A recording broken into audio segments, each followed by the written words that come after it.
All right, Ohio political news coming to you live from somebody's basement. Actually, from all of our basements. What am I saying? And that is Lake County, that is Ashtabula, and a bunch of other counties. So we'll be talking to him. He's going up against Dave Joyce in that seat. We got to talk about Bernie Moreno, who was out at the Thirsty Cowboy in Medina, and that was a great event. And I think it was a firestorm, an actual absolute firestorm with him. Brian's with us here tonight. Good to see you, Brian. Let's see who else we got. Jonathan, I think you're out in a car here driving. And is that the cops following you? It looks like you got the cops right in your right on your back trail there. And also, we got the commish with us here tonight with his new fancy desk. Yeah, that's an impressive desk. That really is. Look at that. Is. An executive desk. That's the way to do it. That's the way to do it. All right. I want to, a few of us were out at the Thirsty Cowboy on Saturday, and Bernie Moreno was a real firestorm, in my opinion, at that event. There's 200-300 people that were there, and it was great. And I think Bernie is one of the up-and-coming rising stars, although not exactly a young rising star, but he is a rising star. And when he speaks, he really commands an audience, and he did an excellent job. I love the way that he can just present stuff, simplify the message, and then just gives it to you. And he's a man of action too, which is really impressive. All right, here's a cut here.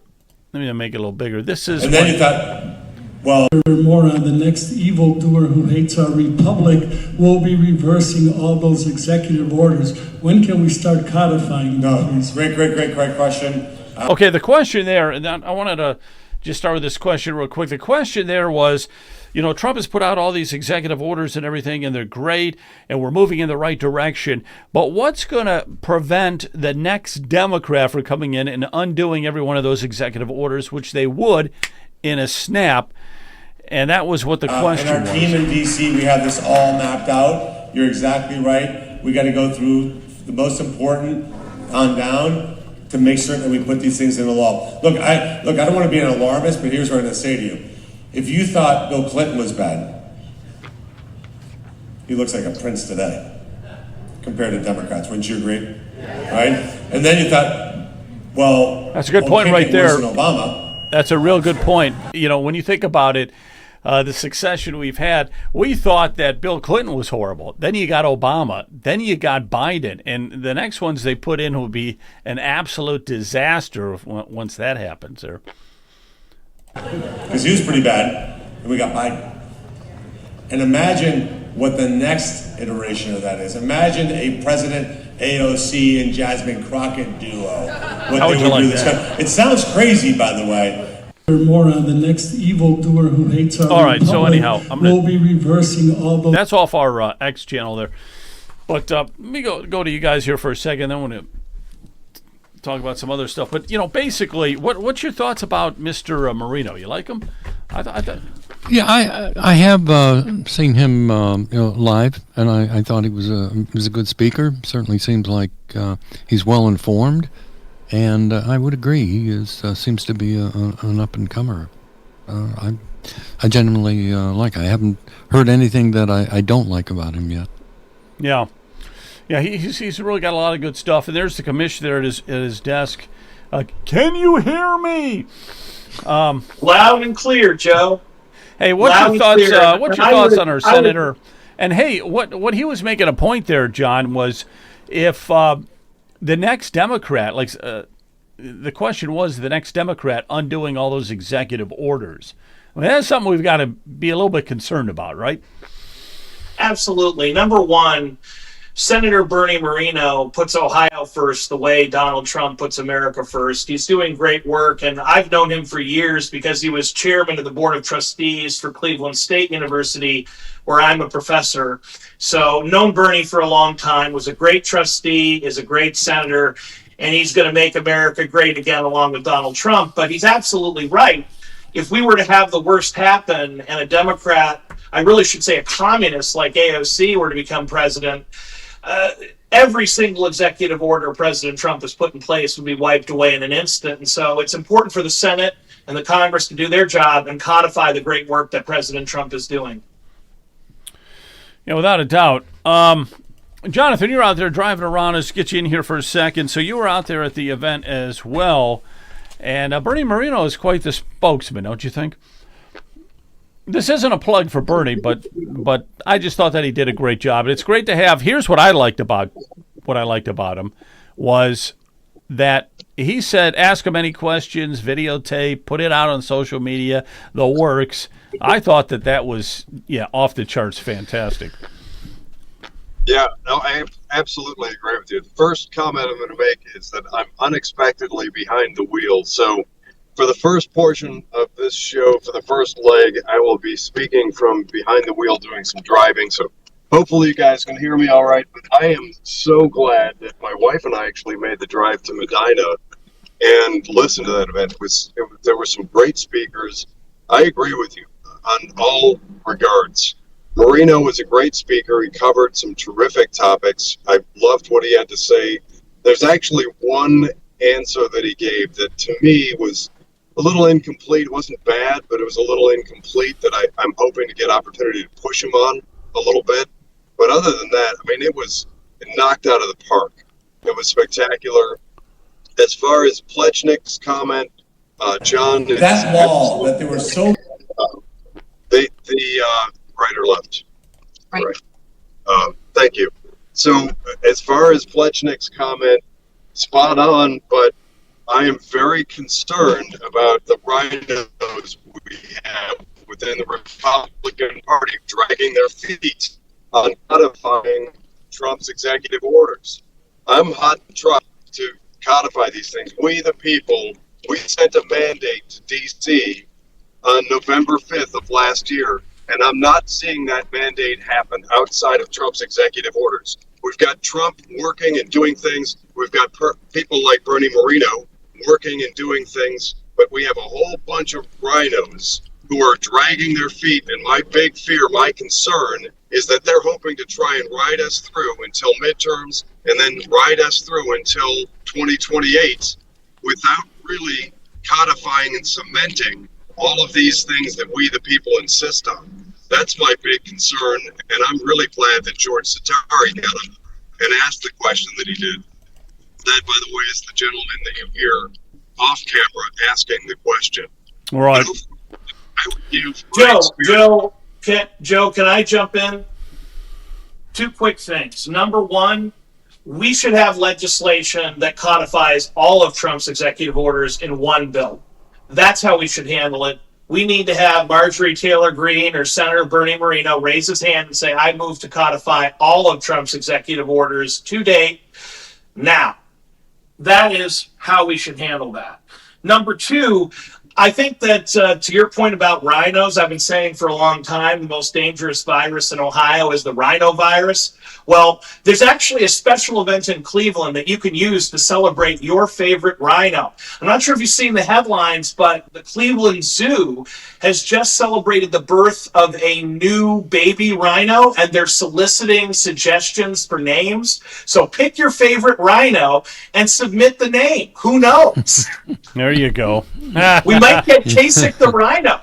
Yeah, there you go. There you go. I want to play one more quick clip here. And if you remember in my campaign, Sherrod Brown would go out and say, I voted for a strong immigration law, right, to fix this. But Trump said no. That law that they were so proud of, by the way, that was some Republicans, unfortunately, and Democrats touting that law, it would allow 5,000 people a day to enter this country illegally. That was their big law. That was their big idea.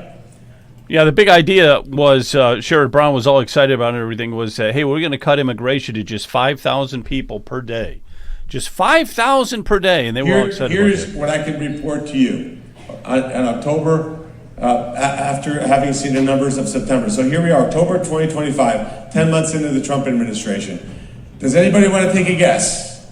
How many humans have been allowed to enter this country over the last 120 days? Zero. Not one person. There you go. Okay, so that's quite amazing there. The last 120 days, nobody has come into the country illegally. And he talked, I don't know, he talked for at least an hour. He took questions from everybody. There was such a long line of people that wanted to ask him questions, and he just pounds out the answers one after the other. He'd have stayed there all day, but, of course, there's time constraints and stuff. All right. I want to talk here for a minute. Mark Zetzer joining us here in about 15 minutes or so, but I want to get into some property tax things with Brian and with the commissioner, okay? Now, we're going to do a lightning round here, and the rules of the game are this. You got to answer the question in 60 seconds or less, okay? That's the rule, and I mean it. I mean it. You got to answer the question in 60 seconds or less. All right, let's see what we got here, okay? I want to throw this one over to Brian. Okay, Brian. How Yes, is Joe. the state of Ohio going to replace the $13 billion in annual revenue generated from the property taxes? How are they going to do that? Joe, that's really the wrong question to ask. What we say, there's not a revenue generation problem in the state of Ohio. It's a spending problem. If you're talking about $13 million, that must be for the school funding that you're referring to. What we envision is a total restructuring of the Cleveland, or not only Cleveland public schools, all the state of Ohio public schools. And we don't believe that you really need 611 school districts. We've got 9 in Lake County, and we think you can have one school district in Lake County. You can have one school district in all 88 counties, and for maybe the larger districts, you have multiple districts because of just the sheer size.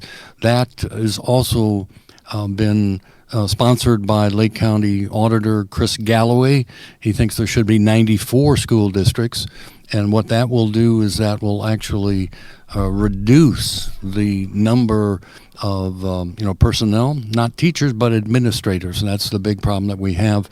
Is the increase in the size of administration. So rather than replacing $13 billion, first thing we would do is take a look at actually reducing the cost. If you actually wanted to replace $13 billion, you could also say, well, we've got $100 billion as far as the total budget, for the state of Ohio. And we say if you want to replace it dollar for dollar, then cut the spending for $13 billion in other areas.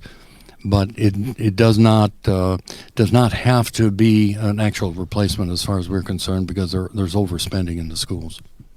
All right. Okay. I will take that answer, although I didn't time it, but I think it was a lot longer than a minute. I'm gonna throw the very same question to the commish. Commish, you got 1 minute, 60 seconds. You got to answer the question. I'm going to time it this time. Question is, how is the state of Ohio going to replace the $13 billion that it will lose in property taxes? Go. Fat math, the state of Ohio's budget is about $100 billion. Property taxes, depending on who you ask, bring in about $20 billion a year. The solution to fix the delta is to cut the state budget by 20%. That gets you the $20 billion. And we don't have to go back decades to see spending levels that were roughly 20% less. 2022, 2023, that takes us there. So how do we make up the delta? How do we make up the difference of abolishing property taxes, cut spending by 20%? It's called being a conservative Republican. Yeah, not bad. 32 seconds. Not bad. All right. Let's go to another question here, guys. And there is a reason for the madness, okay? Brian. Yes, Joe. The question is, what impact would this have, abolishing property taxes, on public education, funding the schools in Ohio? Well, I think we answered that a little bit with the first question. As far as the public funding, if you take a look at the Ohio Constitution, Article 6, Section 2 of the Ohio Constitution Constitution says that the state is responsible for the funding of the schools. So we're saying to the state legislators, roll up your sleeves and start to follow the Ohio Constitution, something that you've been ignoring for years. Okay. Okay, very good. Now you guys could talk a little bit longer if you want to, because that was only about 20 seconds, but that's okay. There's a reason to this madness. Let me go to John Poleshnik here. John, are you ready? Absolutely. Okay, 60 seconds or less. Do we have to increase sales tax and income taxes in order to offset the loss in property tax revenue? Absolutely not. As Brian said, we don't have a revenue problem. We have a spending problem. The state of Ohio adopted the state sales tax back in the 1930s for two reasons, principally, to fund public schools and local government. We then adopted the state income tax for much the same reason. But as year after year after year after year goes by, the state keeps more and more of the money and delivers less and less of it to local governments. We saw that trend accelerate under the ultimate rhino, if you can even call him that, Governor John Kasich. And you see Columbus keeping more and more of the money. It's like a miniature Washington, D.C. They're keeping all the money from across the state. That city's booming and expanding, and they're building and building and building out. And everyone else is left holding the bag. It's time to cut Columbus's budget dramatically and keep those sales and income taxes right here where we pay them. It's not their money. It's ours. Okay, very good. Very good. About 50 seconds. Very good. Brian, let me give one more question to you and one more to the commish, if that's all right. Fire away, Joe. Okay, question. If you abolish property taxes in Ohio, what will that do to the home values? Will it increase them, decrease them? Let me start over here a second. Put myself on the screen. Question. If you abolish property taxes in the state of Ohio, would the home values increase, decrease, or would they stay the same? As far as I'm concerned, it's irrelevant. Why should the state of Ohio be in the business of valuation of property? That's not the role of government. If we take that away, take property taxes away, I dare say that you can actually cut the state and local governments substantially. You may not need an auditor and a treasurer in each one of the 88 counties, number one. The personnel that are actually hired because of the need for valuation of properties would be moved into some other roles, or they would be terminated. And so the problem is that the public sector has outgrown the private sector's ability to pay for services. Look at how much money we are spending with third-party companies that do the appraisal of the company, the houses. We have in Lake County, we paid $1.8 million to a third-party company that controls the destiny of the citizens, but they're not accountable to the citizens, and we don't think that is right. So I'm just saying that the government needs to get out of the business of valuation of properties. Okay, very good, very good. And I'm going to throw one last question to John, and then we're going to move on to our next guest who's going to be coming up here. But John, the question I have for you is that if we abolish property taxes, how are the townships going to be affected with this, since they pay everything through property taxes?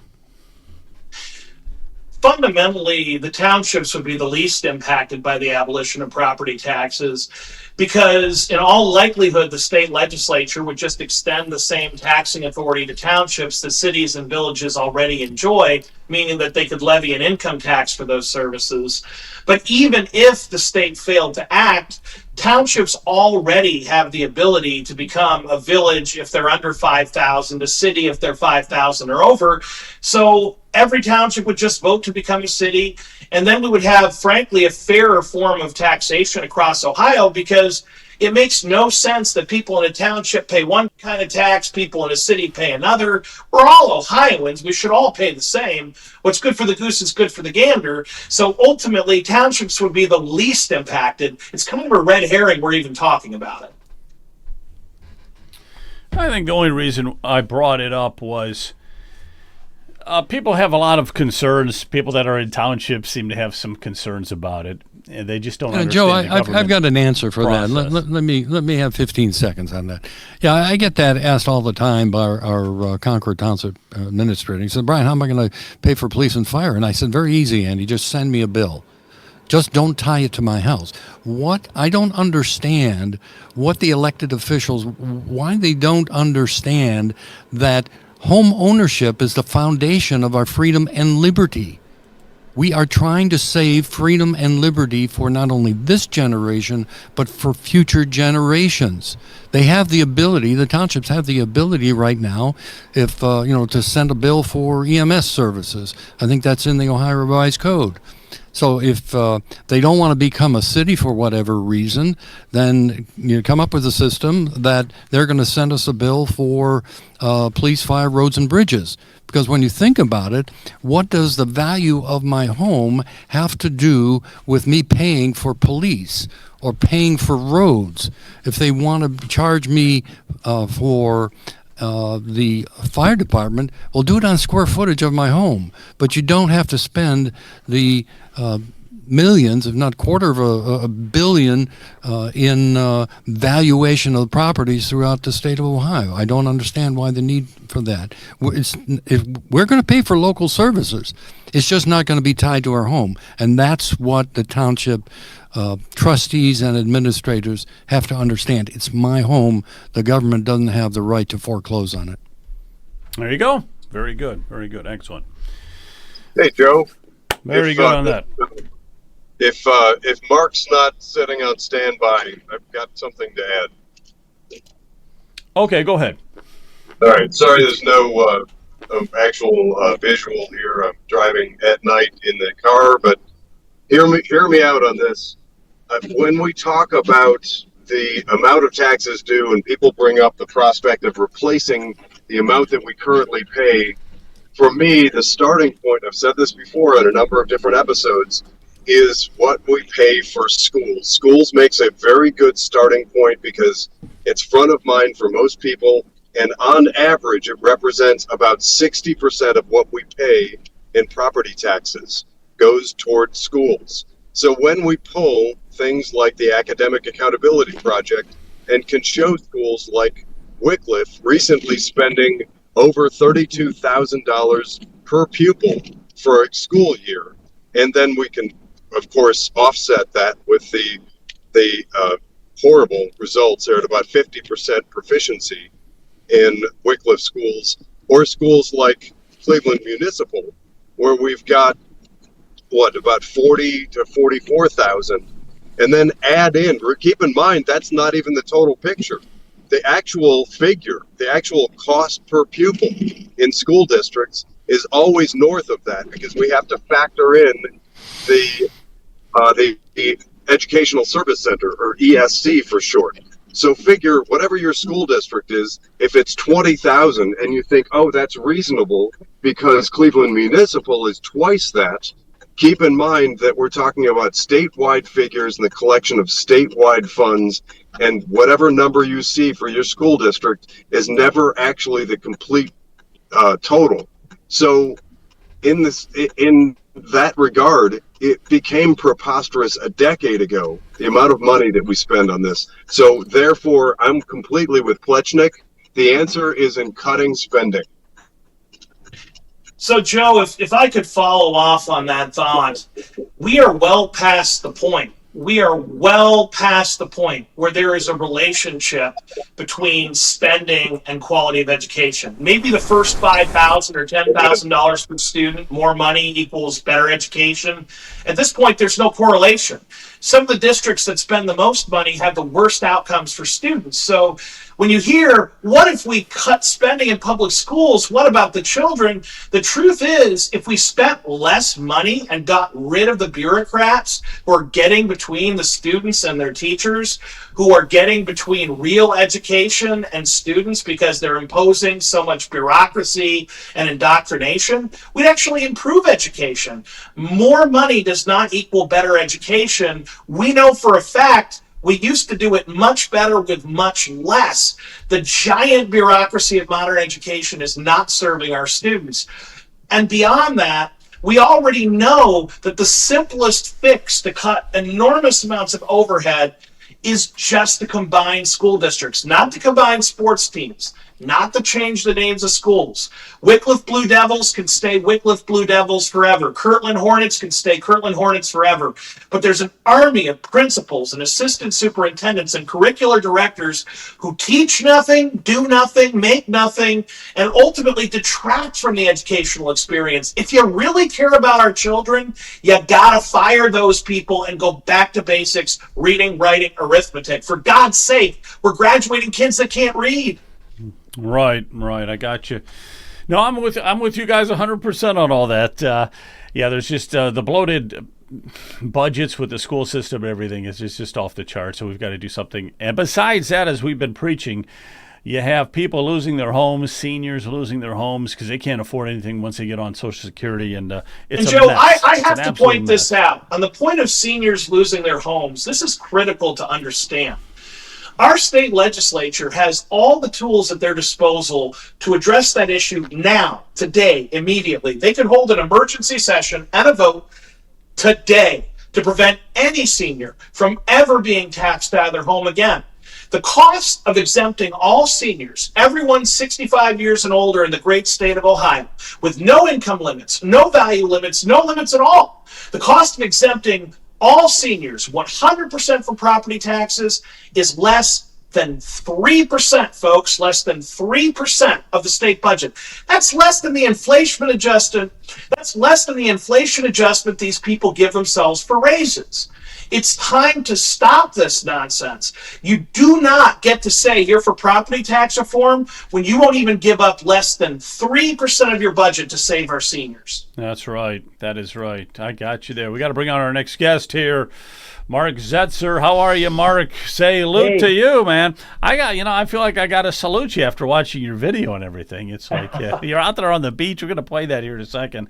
So you're going to run for Congressional District 14, it sounds like. So congratulations on that.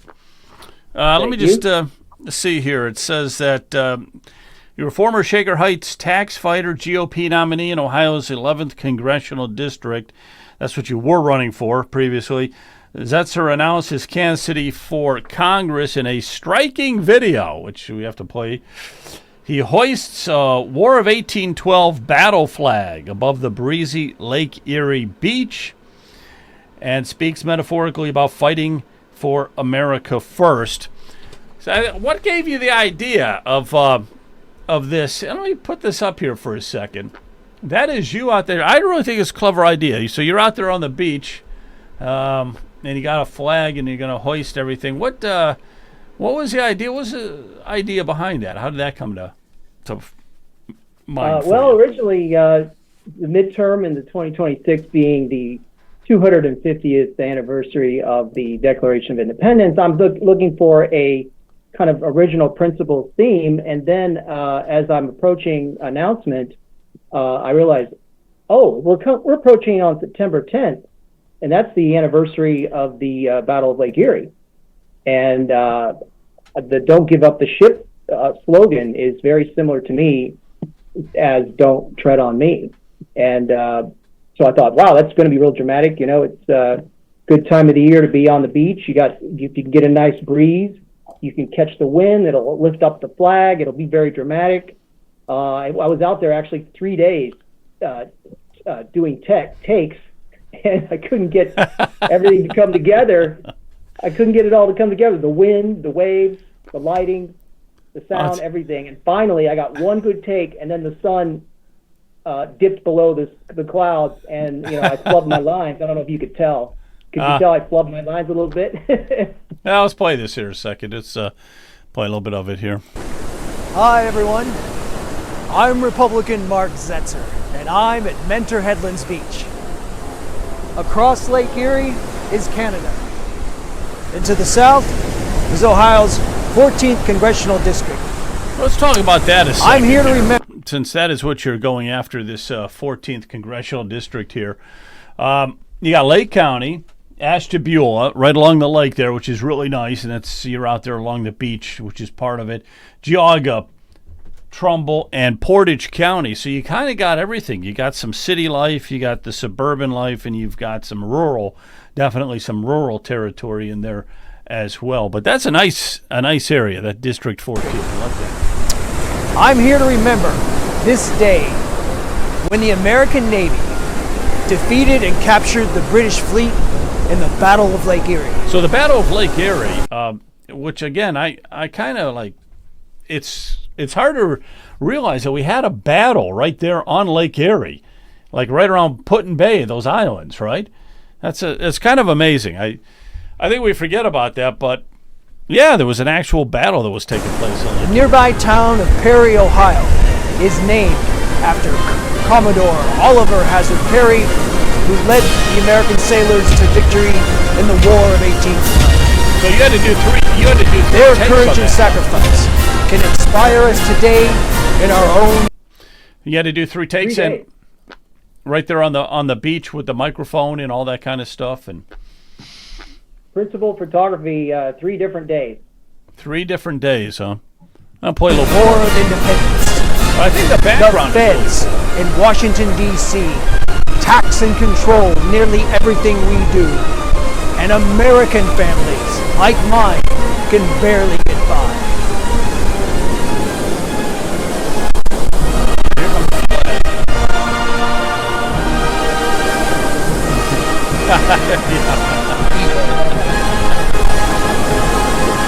And the waves and everything. It's a really cool video and everything. I don't know if you guys I don't know if you ever saw that before, Brian. That's pretty cool. The way he's No, got that, I've never holding seen that that. flag and everything like that. Yeah. But now, I'd say welcome, Mark, yeah. and Thank you. good luck in that race. I do have some questions, though. Go ahead. Mark, how long have you lived in the area? About 6 years. Mainly raised my family in Shaker Heights in Cuyahoga County. Was there about 25 years. Finally got taxed out and had to leave. I actually tried to run as a conservative and got into politics beginning in 2012, and then ended up not only running the taxpayers group, but getting nominated for city council and then nominated for Congress. And 2 years later, and I obviously couldn't win that race, but at least the Republicans had a candidate. The year before, the cycle before, they had none. And I'm like, why are Republicans abandoning the urban areas and the inner suburbs? They're the ones with the solutions, cut taxes and regulations. And we were battling the property taxes back then, and we never thought of the brilliant idea, hey, why don't we just get rid of this property tax altogether? We were just playing defense, I mean, every levy in Shaker is an increase. And every 2 years they got a new levy.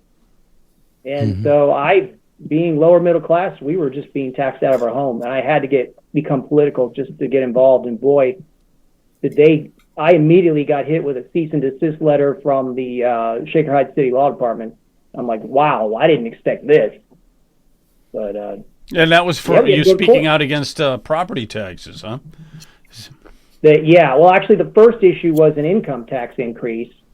But then the next one was property tax, 2 property tax issues, school and library, and then the city council.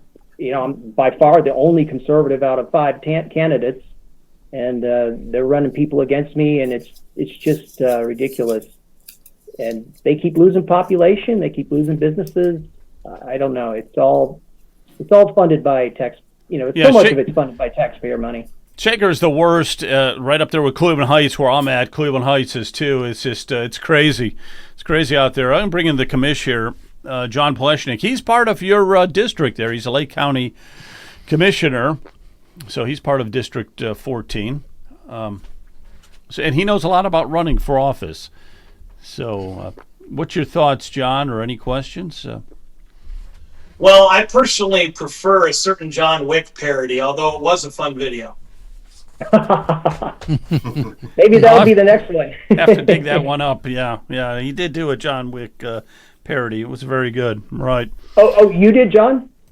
Yes, John indeed. Pleshnik did. Yeah. I'll have to dig that up. Have to dig it up, and we'll play it. That's great. Let me ask you a question, Mark. When you're going up against Dave Joyce, and so how would you compare and contrast yourself with Dave Joyce? What is some of the shortfallings for him that you would feel that people should be voting for you? He's one of the least conservative Republicans in the House. His voting record is maybe half the time he'll vote with conservatives and with Republicans. And I announced an exploratory committee in April, and actually went out to all 5 counties and talked to people. And most people are disappointed in Dave Joyce, and it's a resigned disappointment because they don't think anybody can challenge him. A friend and family lawyer, Matt Lynch, challenged him twice when Joyce got back in. It was like 2014, 2016. Matt Lynch and I are actually candidates together during the primary election in 2014. We frequently saw each other on the campaign trail, and of course he lost. I won unopposed, but so I know Matt Lynch fairly well, and I was disappointed that he didn't win. I'm not sure why. We're going to meet and talk strategy here soon, but Dave Joyce is a classic rhino. He's one of the worst in the Republicans in the House. The most recent is he voted against the Republicans trying to censure a congresswoman out of New Jersey. I don't know if you know that story. That was only about a month ago. And she actually was arrested for assaulting a federal ICE officer and preventing an arrest of the mayor of Newark, New Jersey. And what is she doing in the street committing violence? I mean, she's a member of Congress. It baffles me. She's obviously a Marxist, and she could actually petition Kristi Noem, the head of Homeland Security. So all the Republicans did was just, hey, we're going to kick her off the Homeland Security Committee. Why not? She didn't even understand. She's fighting her own people that she oversees on the streets who work for Homeland Security. It just baffles me, and so it's a no-brainer. It wasn't really extreme at all to just remove her from the committee. And Dave Joyce couldn't even do that. He voted against the Republicans to cover for Marxists. And that's not the only time. Well, I'll tell you what my impression of Dave Joyce is that he's one of those 400 Congress people that you never hear about. You never see. They show up to vote and they go home. But that's it. You never know the guy was a congressman. It's funny because you got 438 Congress people, and you only see the same ones on TV who are putting forth a bill. The rest, they got the easiest job in the world. Show up, vote, go home, and vote the way that you're told to vote and stuff. But what about closer to home? I don't also get the impression that Dave's been really active in those counties.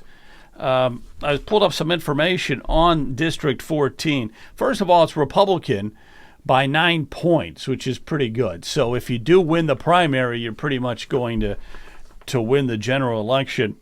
But people had problems with the cost of groceries, and these are more, issues that hit the person directly in the pocketbook. It's so important to them. Housing affordability, like with the property tax and everything, that was real huge. Immigration, that was big. That's the North Coast right there. You got people coming in across Lake Erie, believe it or not. Crime was a big one. And then, increasing manufacturing and jobs and healthcare and energy and stuff like that. When it comes to looking at the people directly, the citizens in that district, how would you reach out to them? Definitely get out there and drive and go to these places. I've been to many events. I've only seen Dave Joyce at one of them, and I very friendly, wanted to meet him and talk to him, and he kept avoiding me, and I tried to go up to him at least 3 times. That was in Ashtabula. I posted on his social. I comment on his social posts, and a lot of it's not. I'm trying to be fair. If he votes the way I want him to. I thank him and I comment on it. And this session, he's actually voting a little better. But I'm not here to fight. I'll give credit where credit's due. But definitely looking past through his 12 years now in Congress, and he's had some really bad votes. But I have the time. I'm semi-retired. I'm actually a senior myself, believe it or not. I'm 62 years old, and it's a really big struggle to pay the bills. I'm probably gonna have to go back to work at some point if I don't get elected to Congress. But I got the time to go out. I've been to so many events in the last, since April and even before, and now I'm really going to be pushing and getting out there. I'll be able to canvass. I'll be able to go to political events, public events, and I'm going to go full steam all the way into the May 5th election. Absolutely. I'll go around the horn here. Go ahead, Brian. Yeah, as far as Dave Joyce is concerned, I would agree. I've had a hard time. I don't think I've ever been to an event in Lake County where I've seen Dave Joyce, even seen him or heard him, speak on any issues. I do get his email where, he's applauding himself for doing all sorts of wonderful things, but I think we need some new blood in our elected offices here in Ohio, and I wish Mark great success. Hopefully we can meet him on the campaign trail and do what we can to help him get his message out, and we offer that to you, Mark. Oh, thanks a lot, Brian. I appreciate that. Definitely want to get out there, and he's not. My background is in marketing and advertising. I've worked in the private sector for 48 years, and my goal is my gosh, what an amazing bully pulpit you have being in Congress. I would use it to the hilt. Be cinematic, make videos, get out to the public the message of liberty, of prosperity. It's just not. The Republicans haven't been too good about that. The left seems to be the masters of propaganda. But I wouldn't want to push propaganda or lies. I want to push the truth. Hey, this is America. If we have liberty, we have prosperity. What makes America great is liberty. And liberty, the blessings of liberty are abundance, human flourishing, the baby boom. Remember that? I'm one of the last of the baby boom generation. I was born in 1963. I grew up with kids everywhere. And I just don't see that anymore. And I've got 3 Gen Z kids, and they're concerned about their opportunities. Yeah, I would agree with that completely, Mark. Absolutely, yeah. There is we've been saying that on the whole property tax issue, that we think it's a freedom and liberty issue, and we want to make sure that we can preserve freedom and liberty for future generations. And if home ownership, we feel, is the foundation of that freedom and liberty, and our politicians want to take it away. And I'd like to see Congressman Joyce be a little more, vocal. How does he really, feel about this, people being priced out of their homes? I know he's at the federal level, but I'd like to see a little more compassion out of Dave Joyce, for his constituents. I don't see it. He's done well for himself as a public sector employee and become a multimillionaire while in office. I don't think he votes for every spending bill. I've noticed that. He'll vote for no matter how many trillions of dollars it is. And then if the Republicans submit amendments to cut some of it, usually the cuts are not much, at most maybe $1 billion or $2 billion. Joyce always votes against any cut in any spending bill, so I don't think he understands the struggles. I'm been on the edge my whole life, just barely struggling, working multiple jobs, and barely struggling to get by. Unfortunately, it's weird. It's I did everything right. I went to college, worked hard, and just can't barely raise 3 kids when my dad we had one income in my family growing up, and he raised 3 kids, and we lived pretty well, except obviously in the 1970s, I saw my family standard of living decline, and that's when I also got involved in politics as a young teenager, just because of the inflation. And my parents were very hopeful that they could elect Ronald Reagan, if not in not in 1976, but in 1980. And I actually canvassed Ronald Reagan with my Young Republicans Club in 1980. I couldn't even vote yet, but I was going into Democrat factory worker neighborhoods in my factory town of Anderson, Indiana, where I grew up, and those were the Reagan Democrats, and he won more states than Trump did. Same slogan too, by the way: "Make America Great Again." Reagan had. Excellent. Let's go to Kamish. Kamish, you have a question? Well, I would ask what your position is on property taxes, because I think we need to start putting every elected official, every candidate on the spot. We need a list. Are you for ever increasing property taxes that are going to tax our seniors and frankly all of us out of their homes? Or are you for abolishing property taxes? I think we need to start holding people to account. So how are you going to vote come November 2026 when we put this on the ballot? Well, John, first of all, I want to say it's great to meet you, because you're really a hero of mine. And because this is how I got my start most recently in politics. And it was against the property tax and the levies. And, our thing was, we're trying to make it affordable. And one of our slogans on our yard sign was, don't, cut costs, not education. Cut costs, not service. Just like you were talking about, just as I zoomed in here. And that's exactly what those were our same slogans. Like, look, you serve us. You need to figure it out. You just can't keep pushing tax increases and cost increases onto the people you work for. And they can do it. They can figure it out. And yeah, there's going to need to be cuts in staff, cuts in administrators, cuts in overhead, consolidation. Same thing that happens in the private sector. I've been laid off, multiple times over my long career in the private sector. It's just part of life. Our job isn't to provide jobs. It's not a jobs program. That's not why we pay in taxes. So I would, absolutely get rid of the property tax. They can figure out a way, and definitely cut costs. But it's doable, and I feel what I've been through. I wouldn't ask for anything more than what I've been through, and I've survived. And life throws you curveballs, and you just you keep swinging.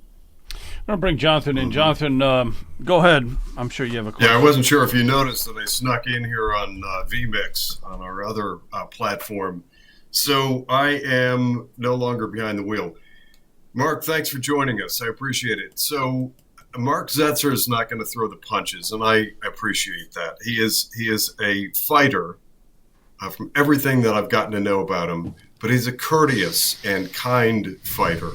Well, I'm going to be the throw the punches fighter. And Joe mentioned that a lot of people think of Dave Joyce as sort of off the radar and nobody really notices him. And that's probably partly true. But there is a huge span of people who absolutely notice Dave Joyce. And that's the type of people that follow things like Pelosi Tracker. And I don't know if you know this, our listening audience, but Dave Joyce recently hit number 3 on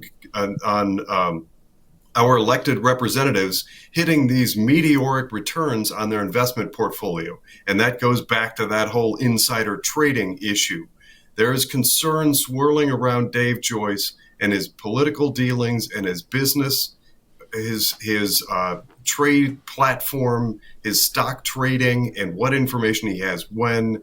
I don't like any of it. And if you're not one of those people like me that likes to follow the money, I will point out the John Birch Society, New American, releases a Freedom Index. I like the Freedom Index because I happen to like John Birch Society. They're one of many that do this tracking of politicians. Well, I'll let you know that his lifetime score is 49%. If 100% is a America First constitutional conservative, Dave Joyce isn't even at 50% lifetime. There are some years where his voting record is at 37%. 2 years, he hit a low, a deplorable, horrendous, heinous low of 37%. That means that most of the time he is voting in complete opposition to our Constitution. That's awful stuff. He is the type of person, unfortunately, that has learned to sort of game the system and schmooze the right people to continue to get reelected. My hope is that places like Lake County retool their Republican Party, get a fresh new focus on America First, the Trump mandate that we sent to D.C., and all of the things that have nothing to do with Dave Joyce and people like him. The last thing I'm going to say is that I have John Plechnik's contact information. I'm going to be finding out from Plechnik, or he's going to tell us here live on the air, how to do that naming thing at the zoo. Because my first thought while I was driving, when John Plechnik alerted us to the possibility of naming the fresh, newly born rhino at the Cleveland Metro Park Zoo, was Dave Joyce. I want to name that rhino Dave Joyce. John, can you tell us how to do that, or send me a message and let me know how to submit the name Dave Joyce? Oh my God. Rhino. Right. And Well, wait a minute. Does Mark would probably Zetzer. approve of that. Yeah, Mark would probably approve of it. Yep. So, Mark, in closing here, give us your closing campaign speech and why we should vote for you and everything. And thanks a lot for coming on, and wish you the best of luck. And that's going to be a tough uphill battle, but hey, just like Commodore Perry, you just keep fighting. Right. You never know what might happen, right? So, go ahead. Yeah, I mean, that's the flag right here. I don't know if you can see it. Don't give up the ship. I know it seems, the government is, the federal government is $37 trillion in debt. Gold and silver are spiraling at new heights, which it makes me worry that the currency is in trouble.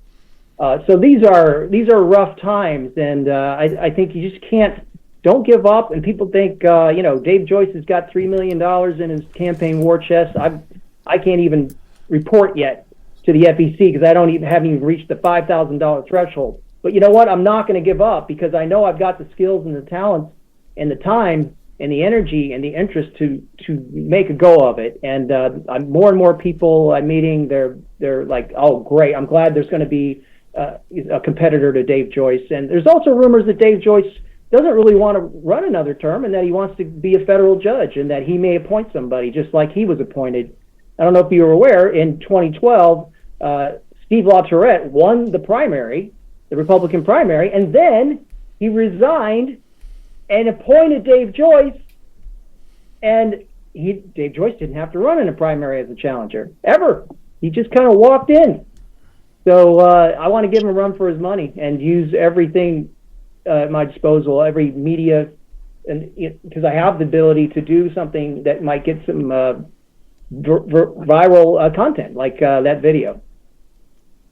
Well, good luck. I mean, politics is tough. It's, but I do commend you for throwing your hat in the ring and going up against Dave, and let's just hope for the best. But really, really appreciate it. That's the biggest thing. You just got to take action, like you're doing, and if you don't take action, you can't win. So you put forth the effort and everything, and you just might. But thanks a lot. Thank you again, and thank you, Mark. Anything new on your horizons with the campaign, let us know. We'll get you right back on. We'll talk about it, okay? Oh, thanks, great. I hope to. Yeah, my pleasure. Okay, thanks a lot, Mark. Thank you very much. Thank you. God bless you. Good night. Have a good night. All right. I have a familiar face there, at least the one on the right. At least the one on my right. But not so much the other one. I assume that's your girlfriend, right? You're not like engaged, or are you engaged? Or is not yet. Okay, no. Yeah, this is Maddie. This is my girlfriend, Maddie. Hi. I didn't want to. Yeah, gotcha. So, so we have Brock Chapman, and you were on last week, Brock. And yes, sir. From Iowa. You're in Iowa. Kansas. You're in Kansas. See, yes. I get all you guys mixed up. I get you mixed up with with John Jacobson, who used to be in Iowa. Now he's in, I think, Kansas. I think he's in Kansas too. He's actually he's going to be my professor this next 8 weeks. So in about a week and a half or two for managerial finance. So yeah. And what college do you go to? Just curious. I go to Ottawa University. Ottawa? Yes. Okay. Yes, sir. And your girlfriend's name is Maddie Hughes. Maddie. Hey, Maddie, how are you? Nice to see you. Good. Yeah. Nice to see you. So he has good taste. He's got good taste, I can tell. And one other thing I want to say, Brock, is that you are a pull-up champion, correct? You pull-ups. You could say that. You could say that. I'm not gonna gloat about it, but yeah, I'm definitely proud of the achievements in the workout industry. I'm working every day to get just meet my quota, but yeah, it's slowly but steadily going. I still got a few months until I can officially break my personal record of 131,000. So yeah. Okay, hold on a second. Wait a minute. I gotta get somebody. I want to get somebody's. John Pleshnik. He's working on 131,000 pull-ups. What do you think of them apples? Well, I think he should go a little further because we have about 232,000 people in Lake County. So why not just make it an even 232,000? Yeah. Well, okay. One for each resident. One for each resident. Well, the reason why I'm doing 131 specifically, it's a very odd number. My original goal was 130,000 by June 1st of 2026 because that was the math I did. If I did 500 a day or 417 a day for a year, that's the number I'd get to. But then when Charlie Kirk was killed, I decided to do another 1,000 for him, so to make it even 131,000 for his honor. There's a bunch of challenges right now that are happening for like him. People are running, 3.1 miles, doing 31 pull-ups, 31 push-ups, 31 sit-ups, 31 squats. Like there's just a bunch of challenges for the number 31 for Charlie to honor him. So that's what I'm doing. But yeah. Okay, let's talk about Charlie Kirk for a minute too, and then I want to get into some of your university problems with the woke and the liberalism and everything. But how much of an influence did Charlie Kirk have on you?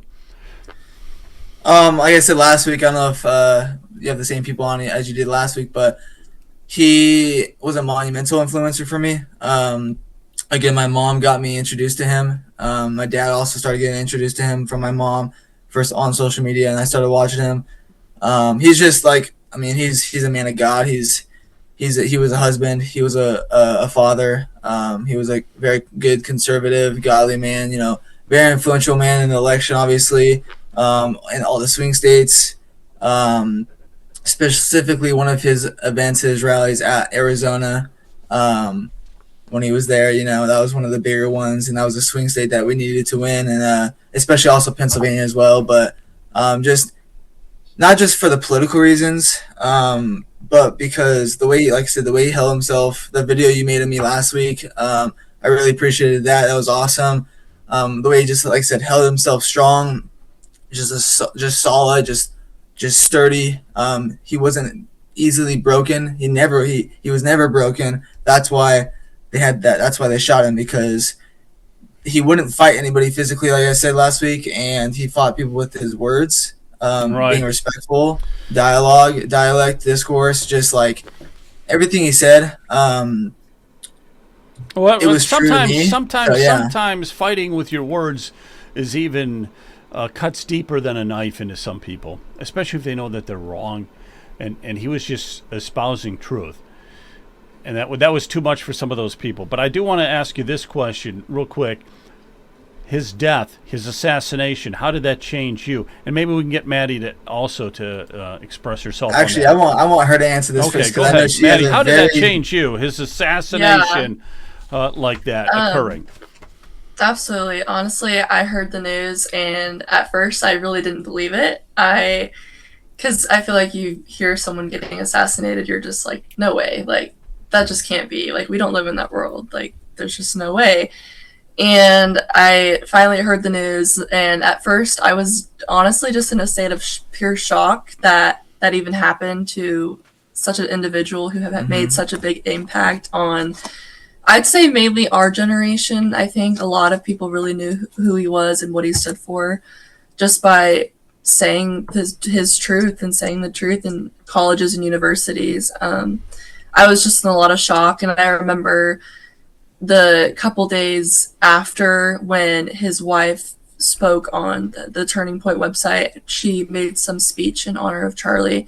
I remember just watching her talk, and I just started crying because I felt so sad and so much grief for someone who I never even knew personally, and I feel like that just says how much of an impact he really had on our generation. So it really has affected me, and it's made me realize that like Charlie, I need to be more bold in my faith and just be more bold with what I stand for, and really just be deeply rooted in that I'm unshakable with the words that I speak. So, yeah. I got you.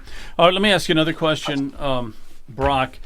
So, give me some examples here. I think last time you were on, you were talking about some of the woke and liberal agenda that was going on at your college and how you were fighting back. Could you give us some insight into that? Yeah, like I said last time I was on, I talked about that one class I had to take about writing a paper and watching a movie about a Black African lesbian woman and using sex toys in the movie. There was no scenes, but there was just the insight of the act of right before it was gonna happen, and then it just went to a black screen for about 5 seconds, and then it was just her and her people just at school the next day, and it really I wanted to throw up in class. I mean, I was only a sophomore, so that was 4 years ago, or that was 3 or 4 years ago, yeah. And so that was one of them. Another one was just being on campus, being a part of the FCA, Fellowship of Christian Athletes. I had a girl come up to me, and she didn't like the shirt I was wearing. It was something like Yellowstone or the American flag or something. And she was just like, "That's a racist shirt. Yellowstone is it's not a great show. It's bad. It's all about it's very I guess misogynistic or something like that." She was just saying random stuff, and I'm just like, okay, well, why you gotta say that? It's obviously not. It's Yellowstone. It's a TV show. But I guess because the cowboy tradition is what she was trying to say. That it was it's all about the male, the white male, or the straight white man, and she was attacking me for that. And so I got to butt in here for just a second, because it's mind-boggling to me. So a straight white male and everything that is something evil or something bad, and then you're forced to watch these ridiculous lesbian videos, and then you have to do a test on it, and I think that you declined to do that, right? You declined. Yeah, a backlash for that. Yeah. So these colleges, and I'm going to open up for some questions. These colleges are so woke and liberal and everything. You're starting to fight back against that, right? Isn't that what you're trying to do? So what I'm starting is a Turning Point USA chapter on campus. We have about 15 to 20 members, all undergrad except a few. There's a few graduates like me that are a part of it.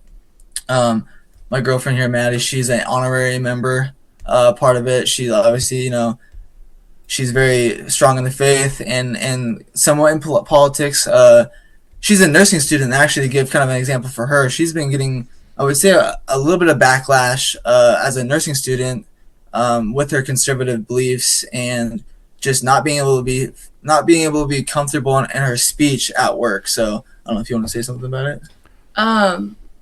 Yeah, I mean, it's just different, the age we live in. I wish I could say things at school or whatever, and you weren't afraid to get a bad test grade over it. And it's just sad that we kind of live in that world where you really sometimes don't have freedom of speech, but I wish we did in cases like that. So gotcha. Brian, what do you think about this whole thing? It's getting crazy out there, man.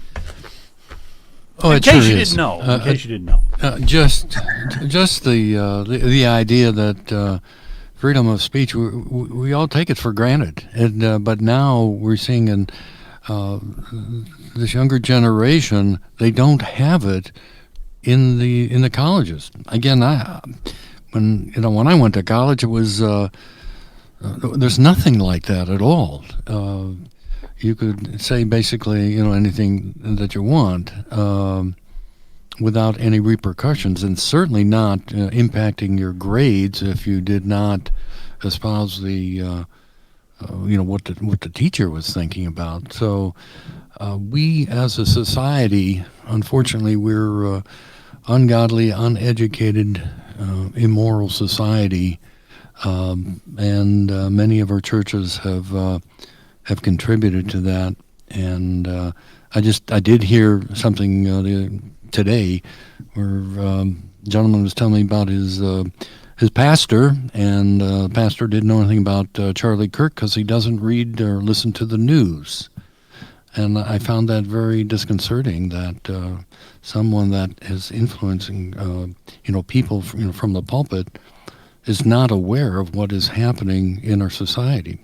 So that's a problem as far as I'm concerned. As far as this younger generation, I just wish we could clone this couple and just keep going. I would highly recommend that you just keep going. You need to do it. You cannot just step back. You need to step up and protect those freedoms that were fought very hard. A lot of people died for our freedom and liberty, and don't give it away. No. Hey, here's a professor, by the way, John Poleshnik, Lake County Commissioner. So you also teach.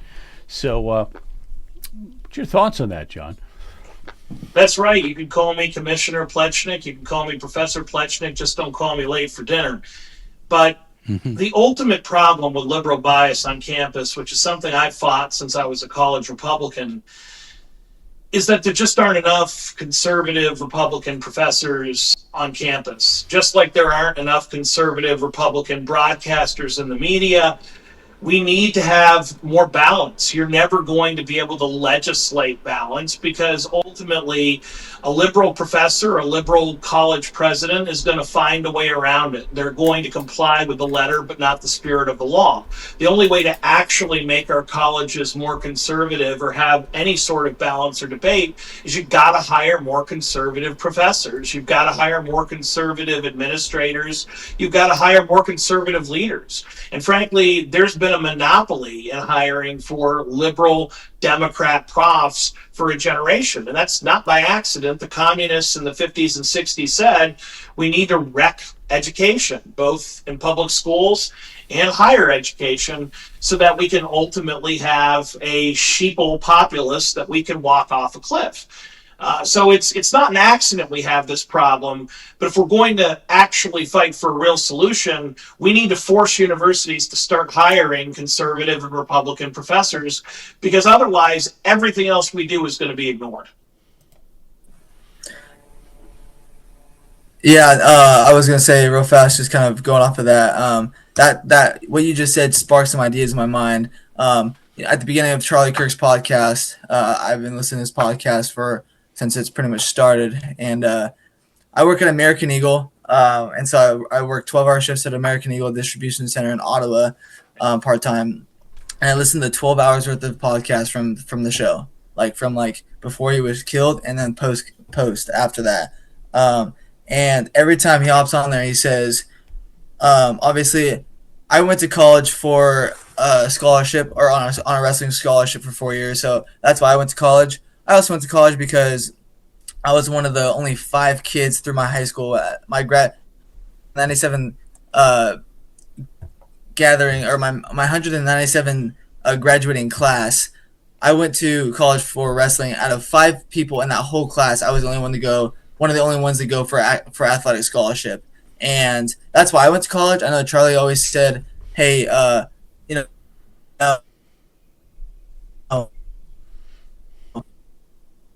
get married as early as you can." And oh man, I think we're gonna. Yeah. Sorry, I don't. That's okay. Yeah, sometimes the bandwidth goes and comes. I got you. But go ahead. Just to finish it off, so I don't lose that connection again. Charlie Kirk said to go to college, or don't go to college, get married as young as you can, have as many kids you want, and work hard. Go to church, be in the gospel, be in the word, and just live your life as a Christian